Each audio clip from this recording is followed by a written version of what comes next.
ভাই যারা বসছেন সকলের প্রতি বিনীত অনুরোধ, দিনই দাওয়াত, যার সামনে যে পরিমাণ জায়গা শূন্যস্থান খালি আছে আপনারা পূরণ করে বসেন। আজ দীর্ঘ সময় পর্যন্ত উলামায়ে কেরামের কাছ থেকে কোরআন সুন্নাহর আলোচনা শোনার পর যারা প্রয়োজনে জরুরতে বাহিরে গেছেন, আপনাদের প্রতিও দিনই দাওয়াত। একদম সংক্ষিপ্ত কিছু কথা হবে, তারপরে ইনশাআল্লাহ উপস্থিত অনুপস্থিত, জিন্দা মুর্দা, ব্যবসায়ী, চাকরিজীবী, যুবক, সর্বস্তরের মুসলমান ভাই বোনদের জন্য আমরা আল্লাহ তাআলার কাছে দোয়া করব। আলহামদুলিল্লাহি ওয়াসসালাতু আলা আহলিহা, আম্মা বা'দু, ফাআউযু বিল্লাহি মিনাশ শাইতানির রাজীম। বিসমিল্লাহির রাহমানির রাহিম।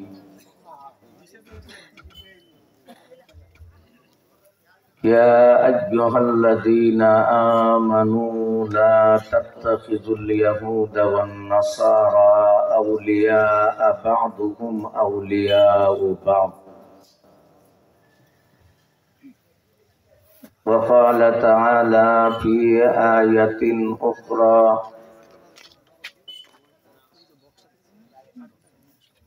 وقالوا لن يدخل الجنة إلا من كان هودا أو نصارى تلك أمانيهم قل هاتوا برهانكم إن كنتم صادقين.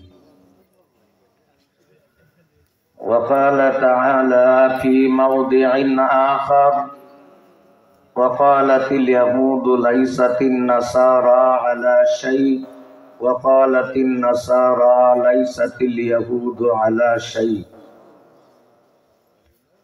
بارك الله لنا ولكم في القرآن العظيم ونفعنا وإياكم بالآيات والذكر الحكيم. وقال رسول الله صلى الله عليه وسلم: أخرجوا اليهود والنصارى من جزيرة العرب، أو كما قال عليه الصلاة والسلام. اللهم صل على محمد النبي الأمي وعلى آله وبارك وسلم تسليما. جزا الله عنا محمدا ما هو أهله. رضيت بالله ربا وبالإسلام دينا وبمحمد نبيا ورسولا. উত্তর মির্জানগর দারুল উলুম আশরাফিয়া মাদ্রাসা ও এতিমখানা এবং এলাকাবাসীর যৌথ উদ্যোগে আয়োজিত আজকের গুরুত্বপূর্ণ ইসলামী মহাসম্মেলনের মুহতারামি ও মুকাররমি সম্মানিত সভাপতি সাহেব,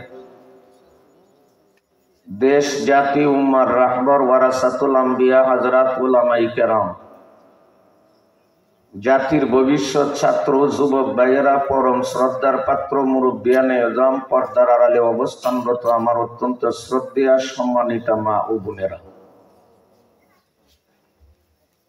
মাহফিলের প্রথম অধিবেশন থেকে নিয়ে চলতি অধিবেশনের পূর্বের অধিবেশনগুলোতে আপনারা বিজ্ঞ উলামায়ে কেরাম, বুজুর্গানে দ্বীনের কাছ থেকে কোরআন সুন্নাহ ভিত্তিক আলোচনা শুনে আসছেন। রাত্রি অনেকটা হয়ে গেছে, আমিও শারীরিকভাবে খুবই দুর্বল, ক্লান্ত। আপনারা ধৈর্য সহকারে বসলে আপনাদের ধৈর্যের বাঁধের প্রতি লক্ষ্য রেখে তেলাওয়াতকৃত আয়াতগুলো এবং পঠিত হাদিসকে সামনে রেখে সংক্ষিপ্ত কিছু কথা আরজ করব ইনশাআল্লাহ।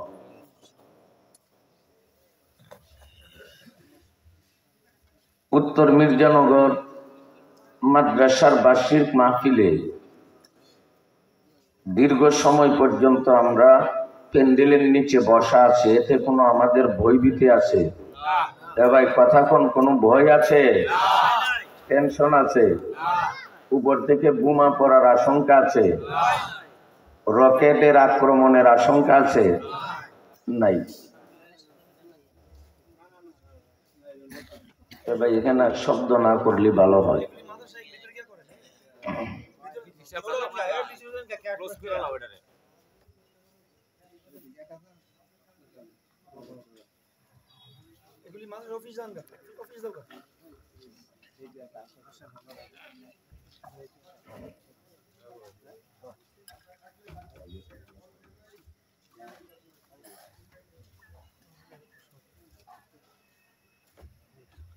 আমরা ঘন্টার পর ঘন্টা সারা রাত্রিও যদি মাহফিলের প্যান্ডেলের ভিতরে বসা থাকে, আমাদের কোনো ভয়ভীতি আছে?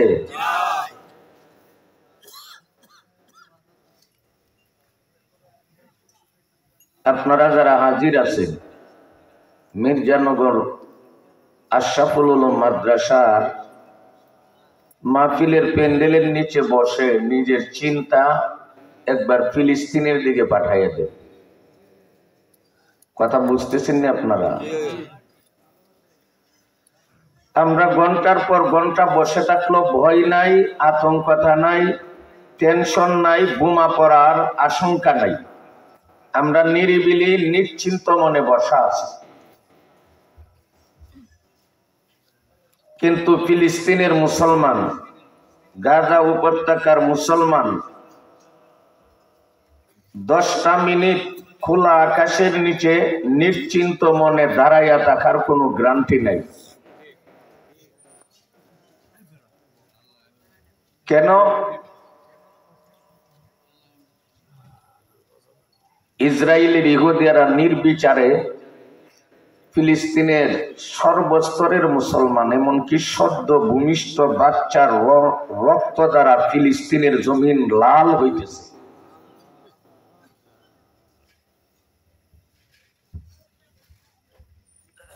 ইহুদি জাতি ফিলিস্তিনের মুসলমানকে কেন মারতেছে? ফিলিস্তিনের মানুষ তো তাদের বাড়িঘর দখল করে নাই, জায়গা জমি ভূমি দখল করে নাই।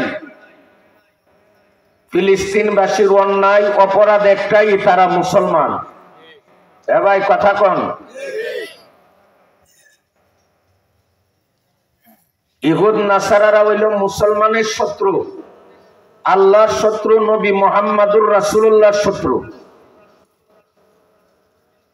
এজন্য আমি আপনাদের খেদমতে তেলাওয়াতকৃত আয়াতকে সামনে রেখে অতি সংক্ষিপ্তভাবে ইহুদিদের কিছু পরিচয় পেশ করতে চাই। শুনতে আপনারা কারা কারা রাজি আছেন একটু হাত দেখান।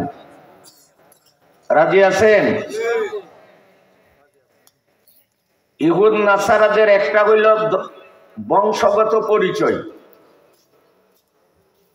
আরেকটা হইল ধর্মগত পরিচয়, আরেকটা হইল স্বভাবগত পরিচয়। এই তিনটা পরিচিতির আলোচনা শোনার পরে আপনারা বুঝতে পারবেন ইহুদ নাসারা জগতের সবকিছু সহ্য করতে পারে, মুসলমানকে সহ্য করতে পারে না। আল্লাহ মানব জাতির হেদায়েতের জন্য যত নবী রাসূল পয়গম্বর দুনিয়াতে পাঠিয়েছিলেন, এর মধ্যে জগৎ বিখ্যাত সকলের শ্রদ্ধার পাত্র সুপরিচিত একজন পয়গম্বরের নাম হযরত ইব্রাহিম খলিলুল্লাহ আলাইহিস সালাতু ওয়াস সালাম। নাম শুনেন নাই? ওনার 7 জন ছেলে ছিল, 7 ছেলে। ইব্রাহিম আলাইহিস সালামের এক ছেলের নাম ছিল ইসমাইল জবিহুল্লাহ, যিনি জগৎবাসীর কাছে সুপরিচিত। ইব্রাহিম আলাইহিস সালামের আরেক ছেলের নাম ছিল ইসহাক আলাইহিস সালাম। কথা ভালোভাবে শুনবেন, ইতিহাস জানতে পারবেন, মজা পাইবেন, মূল বিষয় বুঝতে সক্ষম হইবেন। ইব্রাহিম আলাইহিস সালামের এক ছেলে ইসমাইল, আরেক ছেলে ইসহাক। ইসহাক আলাইহিস সালামের এক ছেলের নাম ছিল ইয়াকুব। কি নাম জোরে কোন? এই ইয়াকুব আলাইহিস সালামের দ্বিতীয় নাম হইল ইসরাইল। ইব্রাহিম নামক খলিলুল্লাহর ছেলে ইসহাক আর ইসহাকের এক ছেলের নাম ইয়াকুব, ইয়াকুবের দ্বিতীয় নাম ইসরাইল। ইসরা মানে বান্দা, ইল মানে আল্লাহ। আরবিতে বলা হয় আব্দুল্লাহ, বাংলাতে বলা হয় আল্লাহর বান্দা, হিব্রু ভাষা বলা হয় ইসরাইল। এটা ভাষা এবং শব্দের ব্যবধান, মূল কথায় ইয়াকুব নামক ইসরাইল, ইয়াকুবের দ্বিতীয় নাম ইসরাইল। কেন ইসরাইল রাখা হইল, কোন কারণে রাখা হইল, ঘটনাটা কি, কে রাখছিল, ইতিহাস বলার সময় নাই, প্রয়োজন নাই, দরকারও নাই।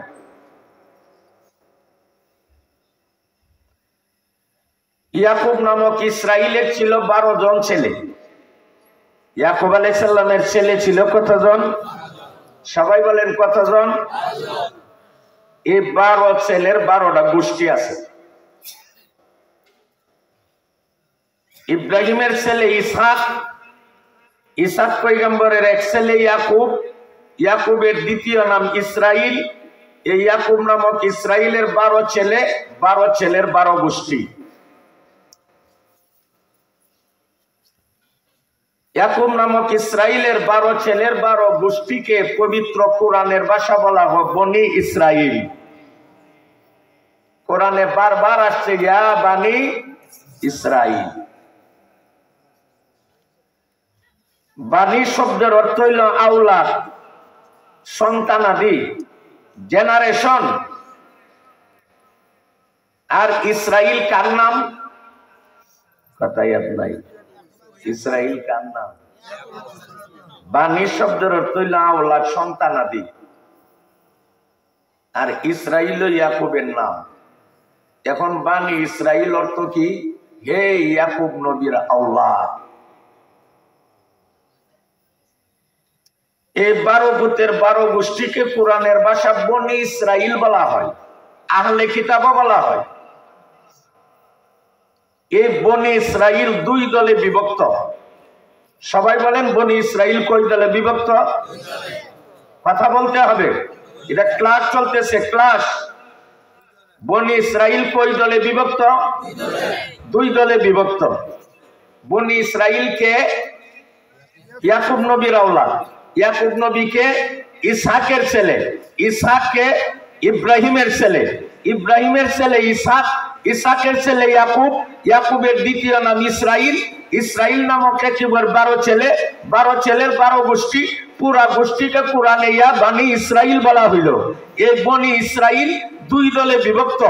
এক দল বনি ইসরাইলকে ইহুদি বলা হয়, আরেক দল বনি ইসরাইলকে নাসারা বলা হয়। কথা বুঝাইতে পারছি? তাহলে বনি ইসরাইল তারা বংশগত পরিচয় কার আওলাদ? বনি ইসরাইলের বংশগত পরিচয় কি? ইয়াকুবের আওলাদ। ধর্মগত পরিচয় কি বলতে চাই? একদল বনি ইসরাইলকে ইয়াহুদ বলা হয়, আরেক দলকে নাসারা বলা হয়। ইয়াহুদ কারা? ইয়াহুদরে ইহুদ কইরা কেন নাম রাখলো, নাসারাকে নাসারা কইরা কেন নাম রাখলো, ঘটনা বলার টাইম নাই, উদ্দেশ্য না, একদিনই সব কথা বলা যায় না।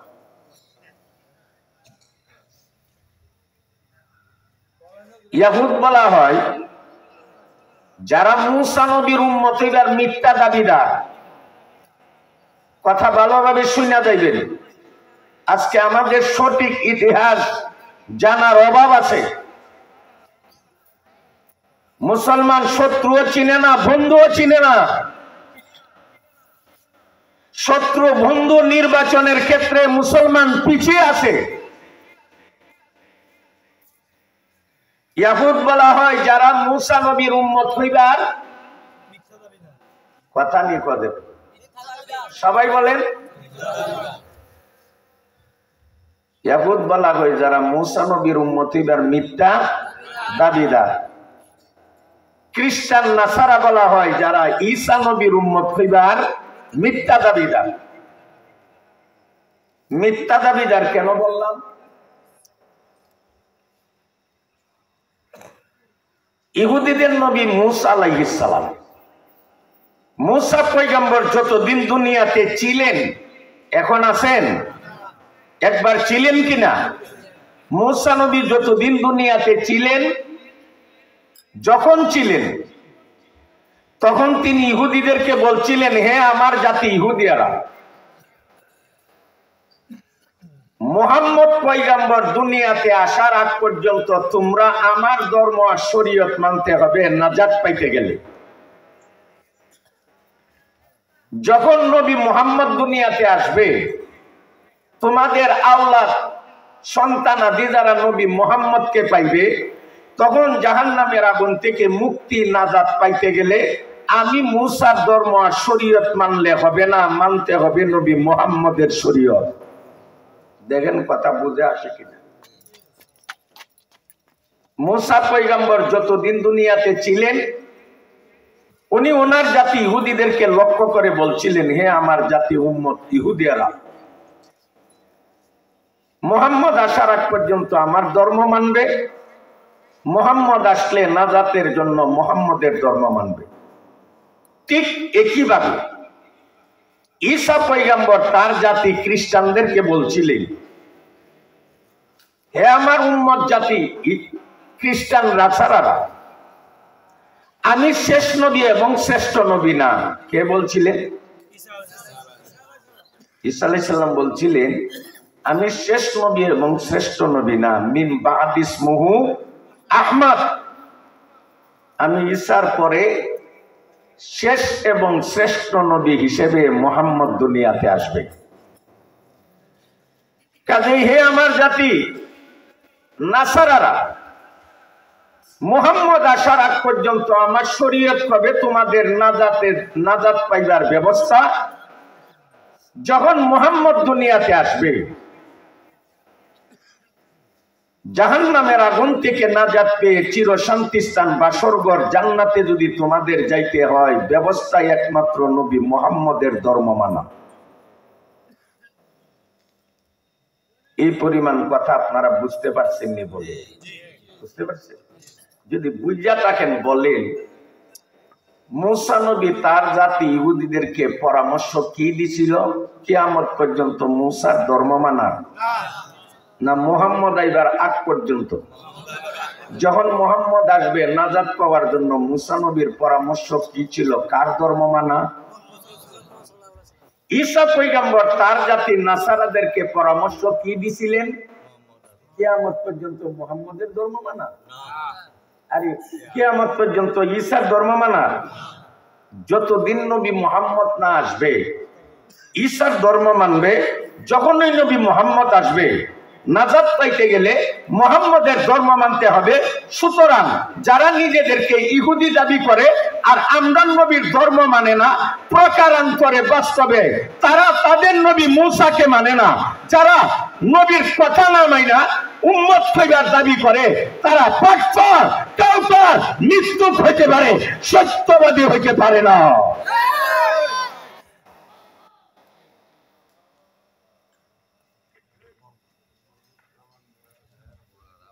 এই জন্য আমি বলছিলাম ইহুদি কাকে বলে? যারা মুসা নবীর উম্মত হইবার মিথ্যা দাবিদার। এই পাগড়িমানরা খালি দাবিদার না মিথ্যা দাবিদার।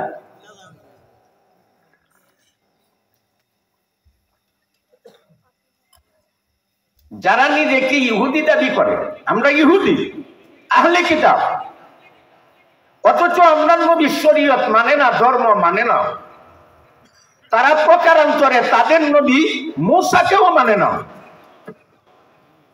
যারা নিজেকে খ্রিস্টান নাসারা দাবি করে অথচ আমরা নবী মানে না, তারা প্রকারান্তরে তাদের নবী ঈসাকেও মানে না। কাজেই বর্তমানের ইহুদ নাসারা একটা দল হইল মূসা নবীর উম্মত হইবার মিথ্যা দাবিদার, আর নাসারার দল হইল ঈসা নবীর উম্মত হইবার মিথ্যা দাবিদার। ইসরাইলের বেনিয়ামিন নেতানিয়াহুর দল ইহুদিরা তারা বাক্তর কাউকার লুচ্চ নিস্তক কিকাবেরি করে কর।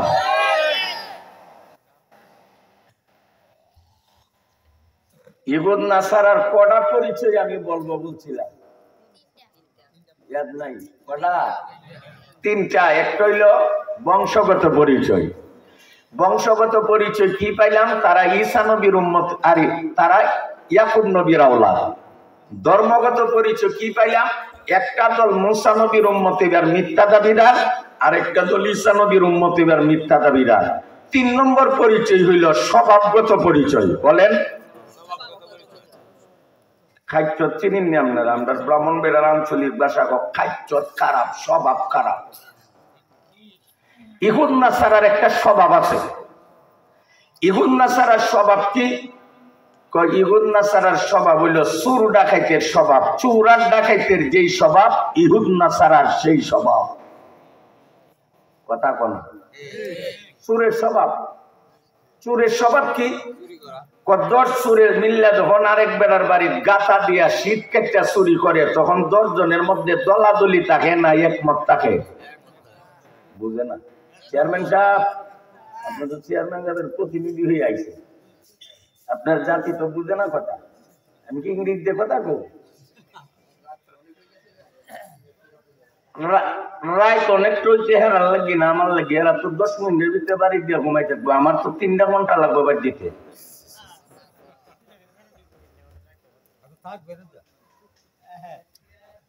দর্শনে মিল্লা যখন আরেক ব্যক্তির ঘর গাতা দিয়া, গাতা বুঝেন, শীত কাইটা গর্ত খনন কইরা বাইভাসে ডুইকা দর্শুরে যখন আরেক ব্যক্তির মাল চুরি কইরা নিয়ে আসে, তখন 10 জন চুরের মধ্যে দলাদলি থাকে না ঐক্যমত থাকে? এক। চুরি করার সময় 10 জন এক।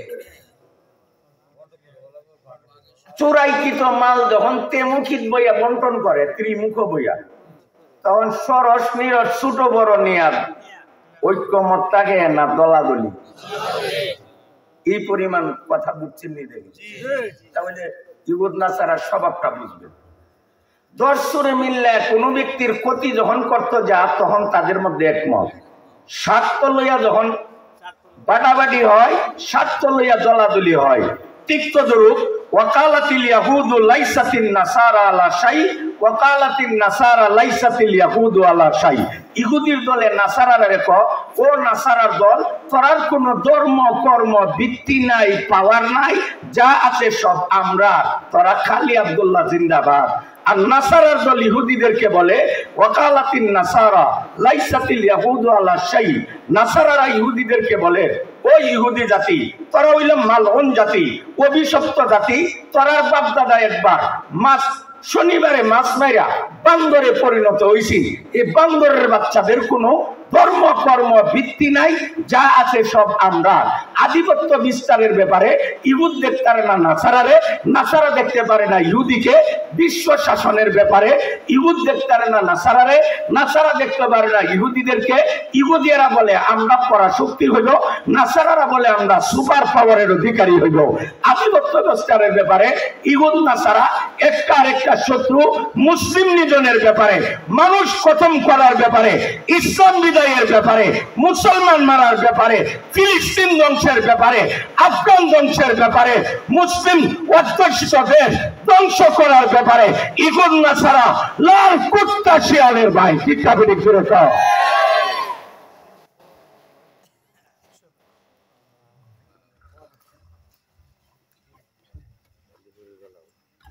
আধিপত্য বিস্তারের ব্যাপারে আর সুপার পাওয়ার আর সুপার শক্তি হওয়ার ব্যাপারে ইহুদের আছে আমরা হইব, নাসারাদের আছে আমরা হইব। একটা আরেকটারে সার দেয় না। আর মুসলমান মারার ব্যাপারে ইহুদ নাসারা, হ্যাঁ, ইদারে আমরা ব্রাহ্মণবাড়িয়ার আঞ্চলিক ভাষা কর লাল কুত্তা শিয়ালের ভাই। লাল কুত্তা যাদা শিয়াল ওই জাতই।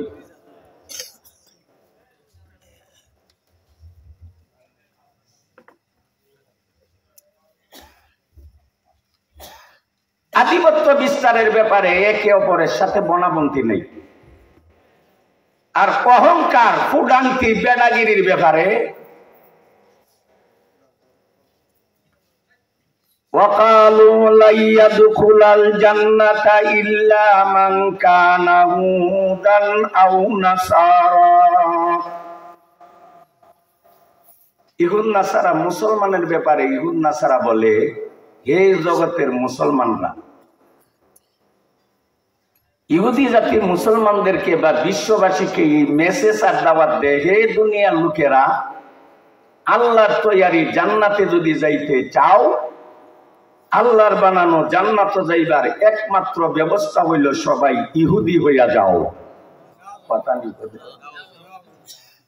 লাইয়াদখুলাল জান্নাতা ইল্লা মান কানা হুদান আও নাসারা। লাইয়াদখুলা লাম আনছে, কখনো কেউ জান্নাতে যেতে পারবে না যতক্ষণ পর্যন্ত লোকটা ইহুদার নাসারা না হইবে।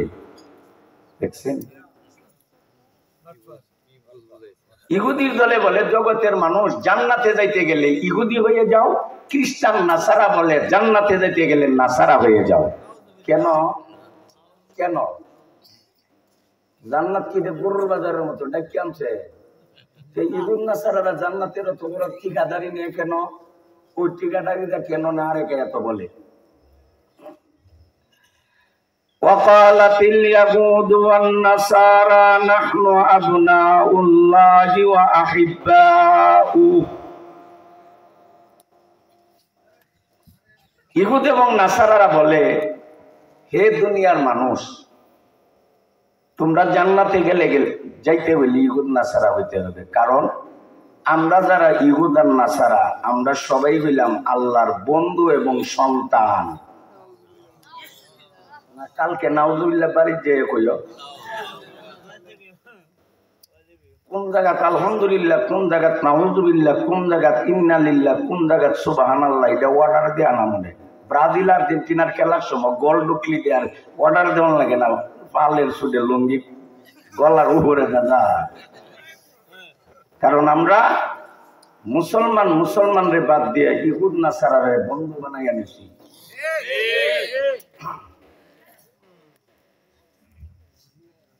ইহুদ নাসারা জান্নাতের ঠিকাদারিটা পাইল কোন সাহসে?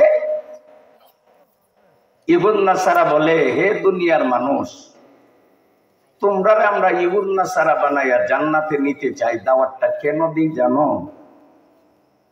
আমরা যারা ইহুদ নাসারা, আমরা সবাই হইলাম আল্লাহর বন্ধু এবং সন্তান। আমরা যখন আল্লাহর বন্ধু, এক বন্ধু চান আর এক বন্ধুরে আগুন ফালাইতে। আমরা যখন আল্লাহর সন্তান, আল্লাহ হইল আমরার বাপ, বাপ হইয়া পুত্রে আগুনও দিবে না, দিলে জান্নাতে দিবে। আমরা জান্নাতবাসী, তোমরাও যাইতে গেলে আমরা ফিজ দুইরা জান্নাতে যাইতে হবে। ওই আয়াতে আল্লাহ জিজ্ঞাসা রসুল যারা বলে তারা আমার বন্ধু আর আমার সন্তান, তাদেরকে জিজ্ঞাসা করে, কুল ফালিমা ইউআযিবুকুম বিযুনুবিকুম। এই ইহুদ নাসারা, তোমরা যদি আল্লাহর বন্ধু আর সন্তান হয়ে থাকো, তাহলে অন্যায় অপরাধের কারণে আল্লাহ তোমরা শাস্তি দিছে কেন? বাপ হয়ে কি ছেলেরে শাস্তি দিবে? তোমরা শাস্তি আল্লাহ শাস্তি দিছে কিনা? কোথায়? ওই যে শনিবারে মাছ মারা নিষেধ আছে, এরা ফোন দিয়া ডাইয়া বাইফ আছে, ফুং নামি দিয়া কই দিয়া মাছ আটকাইয়া রবিবারে মারছি।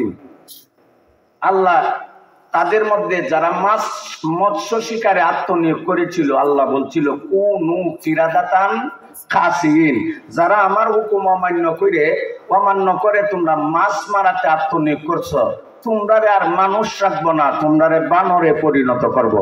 আল্লাহ রসুলের মাধ্যমে ইহুদিদেরকে জিজ্ঞাসা করে, তোমরা আল্লাহ সন্তান আর প্রিয় বাদন হইলে তোরার বাপ দাদারে আল্লাহ বান্দর বানাইছেন কেন? তোরা তো বান্দরের জাতি, ঠিক না? বেরিয়ে জোরে কান। এই নেতানিয়াহু ইসরায়েলের ইহুদিরা বান্দরের বাচ্চা। বান্দরের বাচ্চা মানুষের বাচ্চা দেখতে পারে না।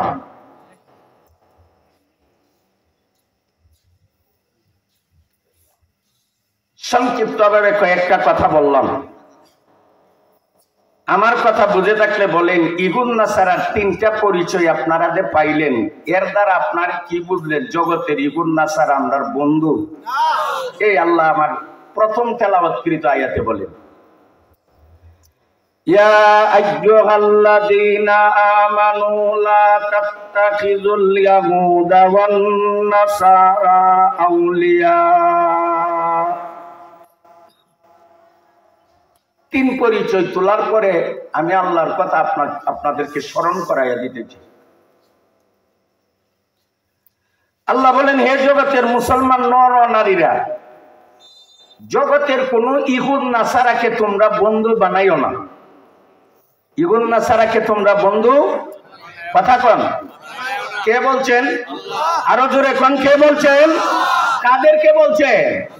মুসলমানদেরকে। আল্লাহ মুসলমানদেরকে বলছেন, হে মুসলমানগণ, জগতের কোন ইহুদ নাসারাকে তোমরা বন্ধু বানাইও না। বাদুহুম আউলিয়াউ বাদ, এক ইহুদি আরেক ইহুদির বন্ধু হইতে পারে, এক নাসারা আরেক নাসারার বন্ধু হইতে পারে, এক ইহুদি আরেক নাসারার বন্ধু হইতে পারে, এক খ্রিস্টান নাসারা আরেক ইহুদির বন্ধু হইতে পারে, লাল কুত্তা শিয়ালের ভাই হইতে পারে, বকরির বাচ্চা যেইভাবে শিয়ালের ভাই হইতে পারে না, ছাগল আর বকরির বাচ্চা যেইভাবে শিয়ালের ভাই হইতে পারে না, মুসলমান ইহুদ নাসারার বন্ধু হইতে পারে না, ইহুদ নাসারা একে অপরের বন্ধু হইতে পারে। ইহুদ নাসারা মুসলমানের বন্ধু হইতে পারেনি। কথা কন, আমরা বন্ধু বানাইছি? বানাইছি কেমনে? ইহুদ নাসারার বাচ্চারা বিশ্বের কোন জায়গা স্টেডিয়ামে খেলে? ইহুদ নাসারার বাচ্চারা বলকিল খেলা খেলে, যেটা হাতে লাগলে সুজদা, ফাউদা লাঠি দিলে সম্মান বাড়ে, আর মাথার লাগলে ফজিলত বাড়ে। এমন একটা অযৌক্তিক খেলা যখন ইহুদ নাসারারা খেলে, বাংলাদেশের এক শ্রেণীর মুসলমানের বাচ্চারা এশকের বেদনায় তার সমর্থিত দলের পক্ষে বাবার হাজার হাজার হাজার হাজার টাকা খরচ করে বিরাট বড় পতাকা বানা, 26 ইঞ্চি টেলিভিশন কিনা, আর বড় বিরিয়ানি পাকাইয়া মানুষকে খাওয়াইয়া গোনার মধ্যে বিরা। এমন করেনি? এইটা শত্রুতামির লক্ষণ না বন্ধুত্বের? এটা শত্রুতামির লক্ষণ না বন্ধুত্বের লক্ষণ? কথা কনা, এটা কি এর লক্ষণ? আরেক বেটা কোন জায়গা খেলে, তোমার দোয়া তো এশকের বেদনা উঠছে, 1000 টাকা খরচ কইরা পতাকা বানাইলা, 1000 টাকা খরচ কইরা 26 ইঞ্চি রঙিন টেলিভিশন কিনলা, নিজের বাপের টাকা ভাঙ্গা বিরিয়ানি খাওয়াইয়া মানুষকে বিরাইলা। এগুলি কি শত্রুতামির লক্ষণ না বন্ধুত্বের? মুসলমানের বাচ্চা সেলুনে গেলে মাথা ছাকবার কথা। আবু বকর, উমর, উসমান, আলী, আবু হানিফা, মালিক, আহমদ ইবনে হাম্বল, শাফি, বরফির, আব্দুল কাদের জিলানী, মঈনুদ্দিন চিশতি, বাহাউদ্দিন নকশবন্দি, মুজাদ্দিদে আল ফেসানি, আলাউদ্দিন সাবিরি, উসমান হারুনি, হাসানে বসরি, শাহজালাল শাহপরান, আকাবির ও আসলাফ আল্লাহওয়ালা বুজুর্গদের মতো। কিন্তু মুসলমানের বাচ্চা সেলুনে যাইয়া আল্লাহওয়ালার মতো সুন্নাহ চাইতে 13 নম্বর সার দেও, 13 নম্বর। আমরা চেক করে গিয়া দেখি 13 নম্বর সার, এটা না নবীর, না নবীর কোন সাহাবীর, না তাবির, না তবে তাবির, না কোন আল্লাহওয়ালা। এই চারটা ইহুদার নাসারা। ইসলাম শুধু নামাজ পড়ার নাম না। মান তাশাব্বাহা বিকওমিন ফাহুয়া মিনহুম। পৃথিবীতে, এই দুনিয়াতে যে যার সাথে কালচারগত সম্পর্ক রাখে, মরণের পরে তার সাথে হাসরের মাঠে উঠতে হবে। ঠিক না ঠিক করে খাও।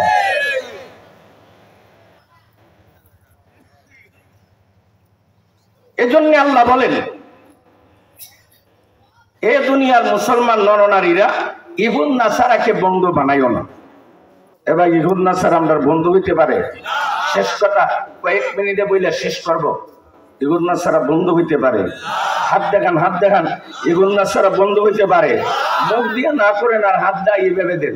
ইহুদ নাসারা আমাদের বন্ধু হইতে পারে না। ইহুদ নাসারা আমাদের বন্ধু হইতে পারে না। ইহুদ নাসারা আমরা বন্ধু না শত্রু? আসতে কম না, দুই একজনে বললো চলবো। আমার কান্ডার দ্বারাই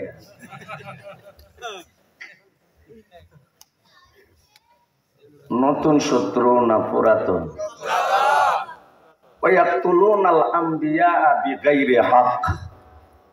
কোরআনে আছে, ইহুদির দল আমরান নবী মুহাম্মদুর রাসূলুল্লাহ দুনিয়াতে আসার আগে, আমাদের নবী মুহাম্মদুর রাসূলুল্লাহ দুনিয়াতে আসার আগে ইহুদিরা আগের হাজার হাজার হাজার হাজার নবীকে নির্বিচারে অন্যায়ভাবে হত্যা করেছিল। যারা নবী হত্যা করে অভ্যাস, এরা তো হামাসরে হত্যা করবই। কথা বুঝেন না? যারা সর্বদা মুসলমানের হাতে মুসলমানের শরীরে রক্ত দিয়া হুলি খেলা খেলে অভ্যাস হইয়া চলছে, তারা কোনোদিন আমাদের বন্ধু হইতে পারে না। চরম শত্রু, চরম শত্রু। ঠিক না বেরিক করে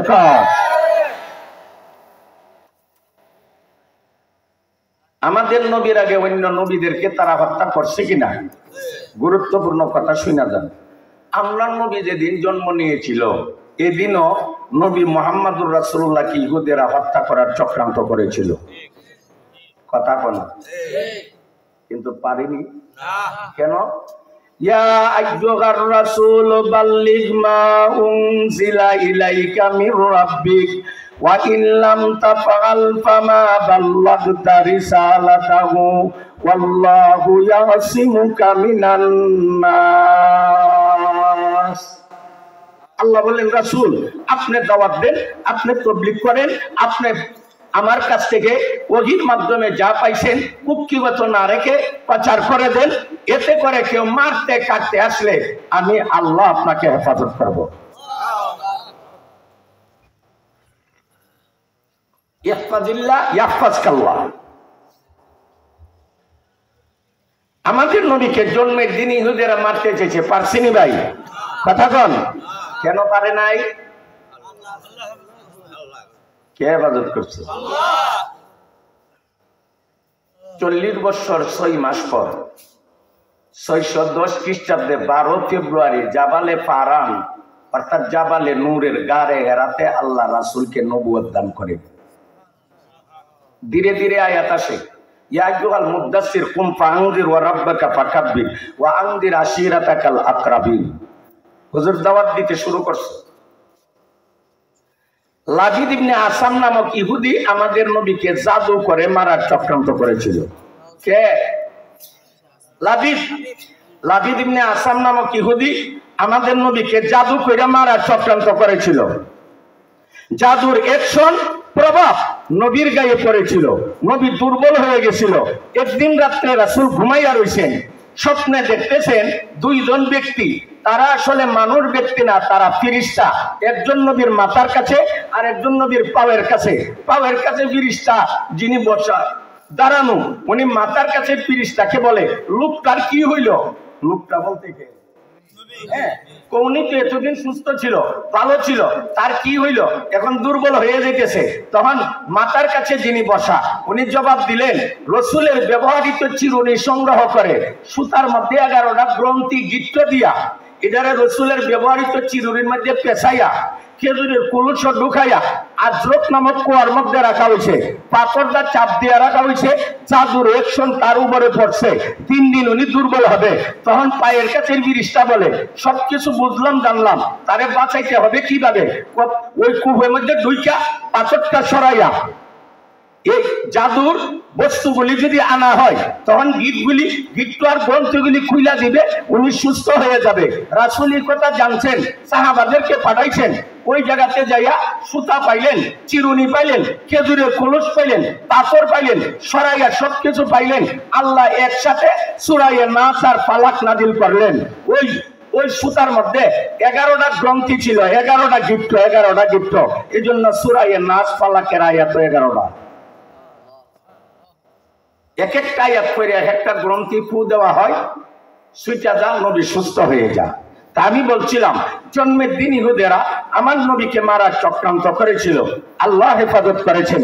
লাবিদ ইবনে আসাম নামক ইহুদি জাদু করে মারার চক্রান্ত করেছিল, পারে নাই মারতে, আল্লাহ হেফাজত করেছেন। বাবু হাদিসে বনিন নবী ওয়া মাখরাজিন নবী সাল্লাল্লাহু আলাইহি সাল্লাম ইলাইহি ফি দিয়াতির রাজুলাইনে ওয়া মা আরাদু বিকদরিন বিরাসূলিল্লাহি সাল্লাল্লাহু আলাইহি সাল্লাম। বুখারী শরীফ 2 নম্বর খণ্ড কিতাবুল মাগাদি।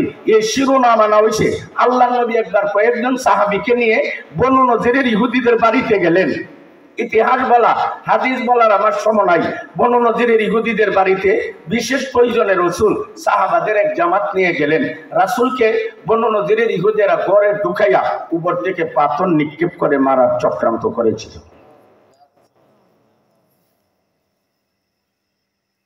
রাসূলকে বলছেন আপনি ঘরে বসে, আরেকজনকে বলছে পাথর নিক্ষেপ করে মুহাম্মদকে মেরে দেবে। নবী জানেননি, কথা বলে কিন্তু জান নবী তিনি জানেননি। আল্লাহ ওহির মাধ্যমে জানাইয়া দিচ্ছেন বাহির হন তাড়াতাড়ি। রাসূল বনু নদীরের গর্তে বের হয়ে সোজা মদিনা চলে গেলেন। আর সাহাবারা মনে মনে ভাবছেন নবী মনে কোনো প্রয়োজনে জরুরতে যাইতেছেন, আবার ঘুরে আসবেন। অনেক অপেক্ষা প্রতিজ্ঞা ইন্তেজারের পর নবী যখন আসলো না, সাহাবারাও মদিনা চলে গেল।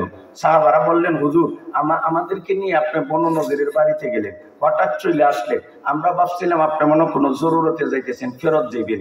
অপেক্ষা করার পর দেখলাম জানে না, এই জন্য আমরা চলে আসলেন। আমরা চলে আসলাম, ঘটনা কি? রাসূল বলে আল্লাহ ওহির মাধ্যমে আমাকে জানাইয়া দিছেন তারা ঘরে ঢুকাই আমারে পাথর নিক্ষেপ করে মারার চক্রান্ত করেছিল, কাজে আমি মুহাম্মদের সিদ্ধান্ত বনু নদীর মদিনা থাকতে পারবে না। বুখারীতে আছে বনু নদীর মদিনা থাকতে পারবে না। রাসূল বনু নদীর এলাকা অবরোধ করছে। 15 দিন অবরোধ থাকার পর আউস গোত্রের এক সর্দারের কাছে বনু নদীরের সর্দাররা প্রস্তাব পাঠাইছে যে মুহাম্মদকে বলো অবরোধরা শিথিল কইরা দিত, একটু হালকা কইরা দিত, আমরা মদিনা থাকবো না, আমরা খাইবরে চলে যাব। রাসূল বলল ঠিক আছে, 10 দিনের সুযোগ দিলাম, অস্ত্র নিয়ে যেতে পারবা না, এছাড়া বাদ বাকি যত জিনিস আছে সব নিয়ে যাও। বুখারী শরীফের ব্যাখ্যা গ্রন্থে আছে তারা বিছনাপত্র তো নিছিল, দরজার পাল্ডি এবং চৌকাটও নিছিল, জানালাও নিছিল, গ্রিলও নিছিল, সবকিছু নিয়ে গেছে, অস্ত্র রাখা গেছে। এই বনু নদীর ইহুদেরা আমাদের নবীকে মারার চক্রান্ত করেছিল। সূরা হাশরের মধ্যে বিস্তারিত আলোচনা আছে। এজন্য সূরা হাশরের এক নাম হইল সূরাতুল হাশর, আর এক নাম হইল সূরাতু বনিন নদীর। এটা বনু নদীরের সূরা। এইগুলি আমার বলার টাইম নাই, বুখারী তো লম্বা কথা আছে, কবিতা আকারে আনা হয়েছে। হাসান ইবনে সাবিতের কবিতা, রাসূলের চাচাতো ভাই আবু সুফিয়ানের কবিতাও আছে। এগুলি বলার টাইম নাই। আমি যেই কথা বলতে চাই, আমরার নবী জন্ম নেওয়ার আগে হাজার হাজার নবীকে নির্বিচারে ইহুদেরা হত্যা করেছিল। জন্মের দিন আমার নবীকে হত্যা করার চক্রান্ত করেছিল। লাবিদ ইবনে আসাম জাদু করে আমার নবীকে মারার চক্রান্ত করেছিল। বনু নদীরের ইহুদেরা পাথর নিক্ষেপ করে আমার নবীকে মারার চক্রান্ত করেছিল। আল্লাহু ইয়াসিমুকা মিনান নাস, আল্লাহ রাসূলকে রক্ষা করেছেন, মারতে পারে নাই। 7ম হিজরিতে খাইবরের যুদ্ধ হইল। বুখারী শরীফ 2 নম্বর খণ্ড, বাবু গজওয়াতে খাইবর, দীর্ঘ লম্বা আলোচনা আছে, এইগুলি বলার টাইম নাই। খাইবরের যুদ্ধ হইল, খাইবরের সব দুর্গ মুসলমানরা জয় করতে সম্মত এবং সক্ষম হইল। তখন ইহুদেরা চিন্তা করে দেখলো অস্ত্রের মাধ্যমে মুহাম্মদের দলের সাথে পারা যাবে না, কাজে চলে বলে কৌশলে চক্রান্ত করে মুহাম্মদকে মেরে ফেলতে হবে। বুখারী শরীফ 2 নম্বর খণ্ড 610 পৃষ্ঠা, ডাইন পাতার শিরোনাম বাবু শাতিল্লাতি সুম্মাতলিন নবী সাল্লাল্লাহু আলাইহি সাল্লাম ইয়াউমা খাইবার। যখন পারলো না খাইবরের যুদ্ধে বিজয়ী হইতে বেঈমানের দল, বেঈমানরা মুসলমানদের বিজয়ী হয়েছে, তখন তারা একটা চক্রান্ত করলো। বুখারী শরীফের প্রান্তটিকা হাসিয়াতে আছে, জৈনব বিনতে হারিস নামক ব্যক্তির মেয়ে জৈনব আল্লাহর নবীরে খাবারের দাওয়াত দিলেন। রাসূল সরল মনে খাবারের দাওয়াত গ্রহণ করলেন। ওই মহিলা একটা বকরি জবাই করে সোয়াবিন আর সরিষার তৈল দিয়া না পাকাইয়া বিষ দিয়া পাকাইয়া আমার নবীকে বিষ খাওয়াইয়া মারার চক্রান্ত করেছিল। ঠিক না বেঠিক জোরে কর? এই জন্য বুখারী শরীফ 2 নম্বর খণ্ড বাবু ওয়াফাতিন নবী, রাসূলের ইন্তেকালের আলোচনাতে নবী মুহাম্মদুর রাসূলুল্লাহ নিজে বলেন ইহুদি মহিলাদের আমারে বিষ পান করাইছেন, আজ পর্যন্ত তার ক্রিয়া আমার ভিতরে অনুভব করতেছি। এই জন্য মুহাদ্দিসিনে কেরাম বলেন আপনার নবী শ্রেষ্ঠ নবীও আবার শহীদ। ঠিক না বেঠিক জোরে কর? শহীদ, শহীদ ওই দৃষ্টিতে রাসূলকে শহীদ বলা যায়। বিস্তান করাইও মারতে পারলো না। তাহলে আমার এই সংক্ষিপ্ত আলোচনা আপনারা কি বুঝলেন? ইহুদ নাসারা আমরার পরম বন্ধু না চরম শত্রু? পরম বন্ধু না চরম শত্রু? শত্রুদের সাথে আমরা আপোষ আছে? আমাদের কোনো আপোষ নাই। তবে ইহুদ নাসারাদের এত বাড়তেছে, এতে আমরা চিন্তারও এত বেশি কারণ নাই। মিকদাদ ইবনে আসওয়াদ রাদিয়াল্লাহু তাআলা আনহু, রাসূলের জলিলুল কদর সম্মানিত সাহাবী, যিনি বদরের যুদ্ধে একটা বক্তব্য দিয়া নবীরে হাসাইয়া লাইছেন, নবী হাসি মারছেন, নবীরে আনন্দিত করছিল একটা বক্তব্যের মাধ্যমে। এই জন্য আব্দুল্লাহ ইবনে মাসউদ বলেন বদরের যুদ্ধের দিন মিকদাদে নবীরে বক্তব্য দিয়া যে খুশিটা করছে, এই খুশিটা যদি আমি পাইয়া লাইতাম সারা দুনিয়ার থেকে এই খুশিটা আমার কাছে সবচেয়ে প্রিয়। বুখারীতে আছে।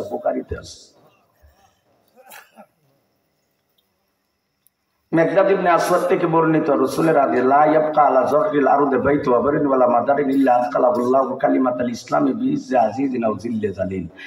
রাসূল বলে পৃথিবীর এমন কোন কাঁচা ঘর, এমন কোন পাকা ঘর, এমন কোন শহরের ঘর, এমন কোন গ্রামের ঘর, এমন কোন মজবুত ঘর, এমন কোন দুর্বল ঘর, অর্থাৎ এমন কোন জায়গা থাকবে না যেখানে ইসলামের বাতি জ্বলবে না। কত ইজ্জতের সহিত ইসলাম গ্রহণ করবা, আর না হয়তো লাঞ্ছিত হইতে হবে। ওই সময়টা কি? ওই যে ঈসা পয়গম্বর আর ইমাম মাহদী আসবে। আপনারা জানেন কি না জানেন না? রাসূল উম্মতকে সান্ত্বনা দিয়া বলে, ওই উম্মতের টেনশন নাই, ওই উম্মত ঘাবড়াইবার কোনো কথা না। যেই উম্মতের প্রথম কাতারে আমি মুহাম্মদ, আর মধ্যে আছে ইমাম মাহদী, আর শেষে আছে ঈসা। ঠিক না? বেড়ে জোরে কর। যেই জাতির, যেই উম্মতের প্রথম সারিতে আমি মুহাম্মদ, মধ্যে আমার বংশের ইমাম মাহদী রয়েছে, আর শেষে রূহুল্লাহ ঈসা রয়েছে, তারা কোনোদিন পরাজয় বরণ করতে পারে না, পারে না, পারে না। তবে একটু কষ্ট হবে, একটু কষ্ট। ইমাম আজানের নামাজ হবে, আরে নামাজের আজান হবে, নামাজের আজান, নামাজের আজান হবে, নামাজের আজান দামেস্কের মসজিদে। ইমাম মাহদী ইমামতির জন্য প্রস্তুত নিবে। দামেস্কের ওই মসজিদের মধ্যে সিঁড়ি দিয়া ঈসা আলাইহিস সালাম নামবেন। সুবহানাল্লাহ বলে। নামার পরে ঈসা পয়গম্বর আর ইমাম মাহদী ঈসা নবীরে বলবে নামাজটা পড়া। না না না, এই আজানের একামত আমনের লাগি, এই সময় আজান, যে সময় আজান ইসলাম নাই, আমনের লাগি, আমনে নামাজ পড়া। আল্লাহু আকবার। নামাজ পড়াইয়া দুজনে পরামর্শ করবে ইহুদিরে কিভাবে মারা যায়। কথা বুঝেন না? ঈসা নবীর নাকের মধ্যে যে শ্বাস থাকবে, শ্বাস যার মধ্যে লাগবে ফুইরা যাবে। ওনার হাতে একটা বল্লম থাকবে, উনি দাজ্জাল ডেকে কইবে, যত জায়গা তুই পালা, আমার হাতের বল্লমের চাপ এবং গুতা তোর খাইতেই হবে। বাবে লুদে যে আক্রমণ করবে। কথা বুঝেন না? এমন তীব্র আক্রমণের কারণে ইহুদির দল পাথরের ভিতরে আত্মগোপন করবে, কোন ইহুদি গাছের পিছনে যাইবে। কথা বুঝতেছেন ভাই? আক্রমণের তীব্রতার কারণে কিছুই ইহুদি পলায়ন করে পাথরের ভিতরে যাবে, পাথরের ভিতরে তলে, আর গাছের আড়ালে। এই সময় আল্লাহ তাআলা পাথর আর গাছের মুখ জবান খুইলা দিবে। সুবহানাল্লাহ বলেন জুলে কোন হাদিস সুলমানিয়া লাইব্রেরির ফুটপাতের বাংলা বই না। গাছ আর পাথর মুসলমানদের দেখা বলবে, ইয়া মুসলিম হাযা ইয়াহুদিয়ুন মিন ওয়ারাই ফাকতুলহু। হে ভাই মুসলমান, এই ভাই মুসলমান, তুমি কাকে তালাশ করো? এই ইহুদির বাচ্চা ইহুদি পলায়ন করে আমার পিছনে আত্মগোপন করছে, ফাকতুলহু, তাকে হত্যা করো। বাঁচতে পারবে না। চতুর্দিকে আসমান, কই যাইবে রে উসমান? চতুর্দিকে আসমান, যাবে কোথায় উসমান? আইনা তাফিরুন আইনা তাযহাবুন। বেঈমানের বাচ্চা একটাও বাঁচতে পারবে না। ঠিক কাবরি করে কা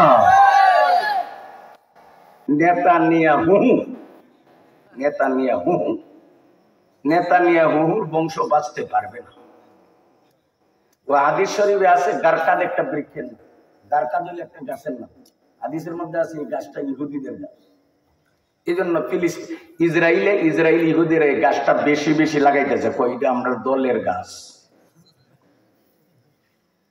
অক্টোবরের 7 তারিখ হামাসে যে আক্রমণ করছেন, আর একটু সময় পেলে গাছ জ্বর সহ উপরে নিয়ে আসলো। আল্লাহ তাদেরকে ধ্বংস করবেন।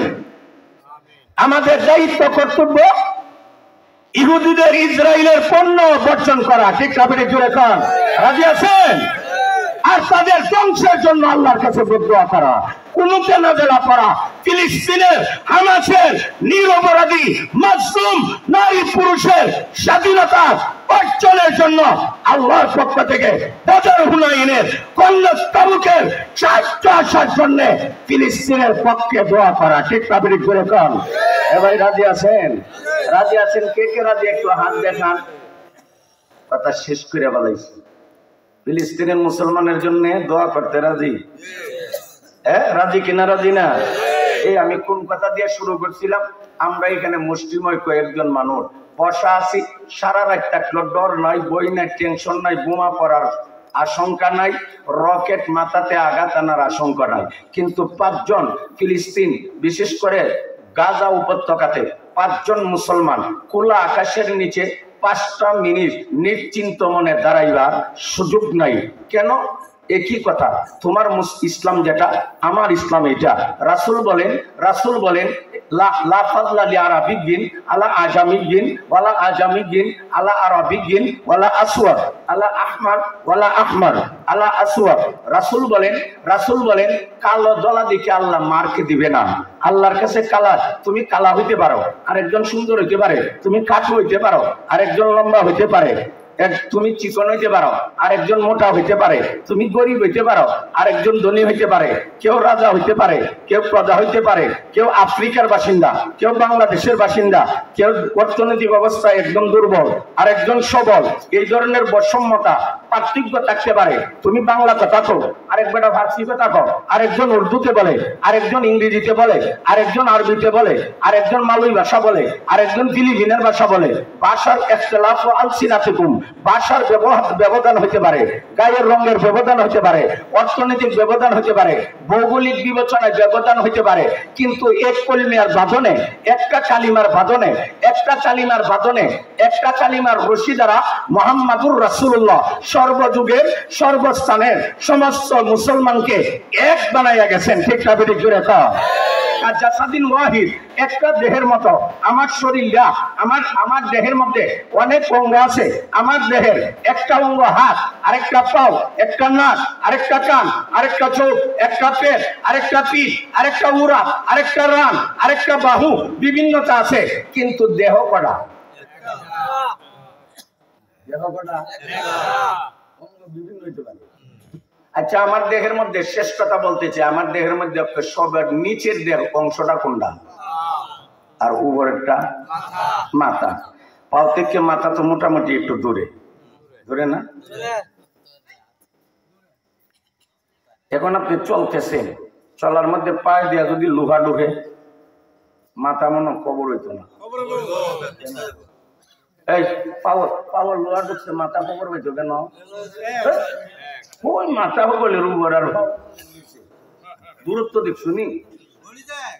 হ্যাঁ, বডি তয়ে দূরত্ব যে পরিমাণে হয়, দেহ এবং বডি তয়ে পাওয়ার মধ্যে আঘাত হইলে মাথা পর্যন্ত খবর। ইদা ইস্টাকা আইনু ইস্টাকা কুল্লু, ইদা ইস্টাকা আইনু ইস্টাকা কুল্লু। চোখে ব্যথা, সারা শরীর দরদি হবে। এটা যদি হয়ে থাকে, আমার দেহ আর আমার অঙ্গের সাথে আমার সম্পর্কের সুবাস আর মিলটা, রাসূল বলে যে কোনো এলাকাতে বাস করো, আপত্তি নাই, গায়ের রং যেটা মন্দের এটা হোক, তোমার পেশা যাই হোক, কিন্তু কালিমার বন্ধনে সর্বকালে সমস্ত মুসলমান এক এবং অভিন্ন। বিশ্বের কোথাও একটা মুসলমান যদি আক্রান্ত হয়, বাদবাকি মুসলমান তার দরদি হইতে হবে। ঠিক না বেঠিক জোরে কও। ফিলিস্তিন নির্বিচারে মারতেছে, আপনার মনে কষ্ট লাগতেছে নি ভাই? এই কথা কোন কষ্ট লাগে কিনা? লাগে না?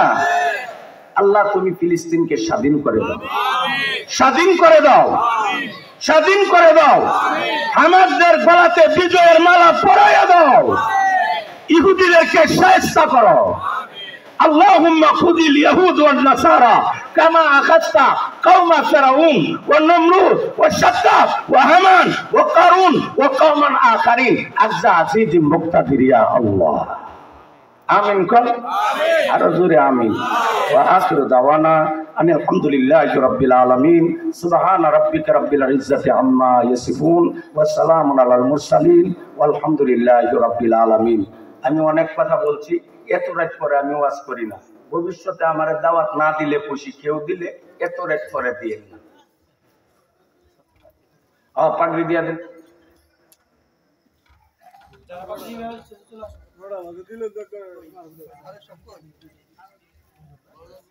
এ ভাই, আপনার বুঝছেন না? দুয়া ও মুখ্য লিবাদা, দুয়া ও বাবুর রহমা, ওয়া ফি রিওয়ায়াতিন দুয়া ওয়াল ইবাদা ও